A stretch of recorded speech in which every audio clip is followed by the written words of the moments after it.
जय श्री कृष्ण। राधे राधे दोस्तों। स्वागत है आपका अपने YouTube चैनल श्याम कृपा में। आज की इस वीडियो में हम आपके लिए लेकर आए हैं भगवान जगन्नाथ के पारकट्य की कथा। तो आइए बिना विलंब के शुरू करते हैं। द्वारका के वैभवशाली महलों में सब कुछ था। सोने की दीवारें, अपार संपत्ति और हजारों रानियां। लेकिन द्वारकाधीश श्री कृष्ण के हृदय में एक गहरा खालीपन था। एक रात महारानी रुक्मणी ने देखा कि निद्रा में श्री कृष्ण की आंखों से आंसू बह रहे थे। उनके होठ धीरे धीरे से बुदबुदा रहे थे, राधे राधे। वृंदावन मैया महारानी रुक्मणी यह सुनकर हैरान रह गई। उन्होंने सोचा, जिस ईश्वर के चरणों में सारा संसार झुकता है, वह नींद में किसे पुकार रहे हैं। हमारे प्रेम में ऐसी क्या कमी रह गई कि स्वामी आज भी वृंदावन की धूल को याद कर रोते हैं। अगली सुबह उत्सुक रानियां माता रुक्मणी के पास पहुंची। उन्होंने पूछा, माता, वृंदावन के उस प्रेम में ऐसा क्या जादू है जो कृष्ण को चैन से सोने भी नहीं देता। वहां की गोपियों और राधा के प्रेम में ऐसी क्या शक्ति थी जो हमारे ऐश्वर्य में नहीं है। माता रोहिणी, जिन्होंने कृष्ण का बचपन करीब से देखा था, यह सुनकर गंभीर हो गई। उन्होंने कहा, पुत्रियों, तुम कृष्ण को भगवान मानकर पूजती हो, लेकिन ब्रजवासियों ने उन्हें अपना बेटा, अपना सखा और अपना प्रियतम माना है। तुम उनके वैभव, ऐश्वर्य को जानती हो। वह प्रेम एक ऐसी अग्नि है जिसे सुनना भी सबके बस की बात नहीं। रानियों के हट पर माता रोहिणी कथा सुनाने को तैयार हुई, लेकिन एक शर्त पर। कथा बंद कमरे में होगी ताकि कृष्ण और बलराम इसे सुन न सके, क्योंकि ब्रज की विरह गाथा सुनकर उनका हृदय द्रवित हो सकता था। सुभद्रा जी को द्वार पर पहरा देने के लिए खड़ा किया गया। कथा शुरू हुई।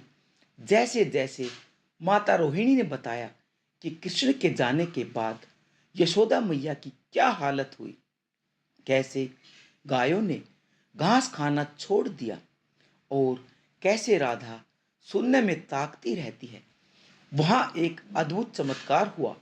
श्री कृष्ण और बलराम चुपके से द्वार पर आ गए और सुभद्रा के साथ कान लगाकर कथा सुनने लगे। प्रेम की विरह गाथा सुनते ही तीनों के शरीर पिघलने लगे। भक्ति शास्त्र में इसे महाभाव भी कहते हैं। प्रेम की अतिशयता में श्री कृष्ण के हाथ पैर शरीर के अंदर सिमटने लगे। उनकी आंखों में ब्रजवासियों के प्रेम देखने की व्याकुलता में बदी बदी हो उठी।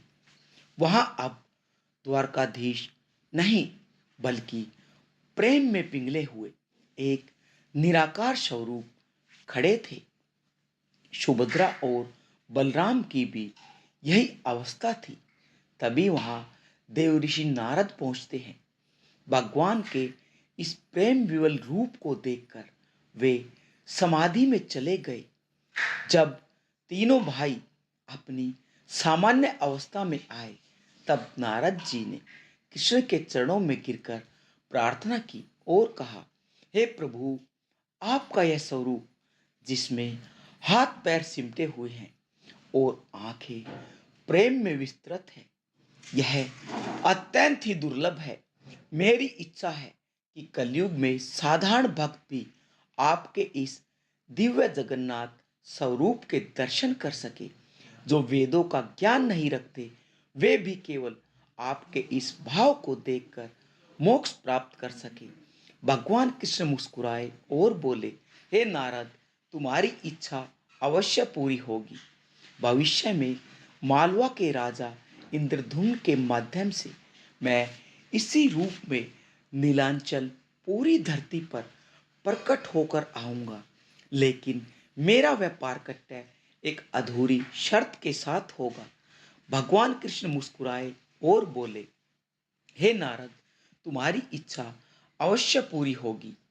भविष्य में मालवा के राजा इंद्रधुम्न के माध्यम से मैं इसी रूप में नीलांचल पुरी की धरती पर प्रकट हो जाऊंगा, लेकिन मेरा वह प्राकट्य एक अधूरी शर्त के साथ होगा। वह अधूरी शर्त क्या थी? कैसे एक राजा की खोज ने भगवान को समुद्र के किनारे लाकर के खड़ा किया,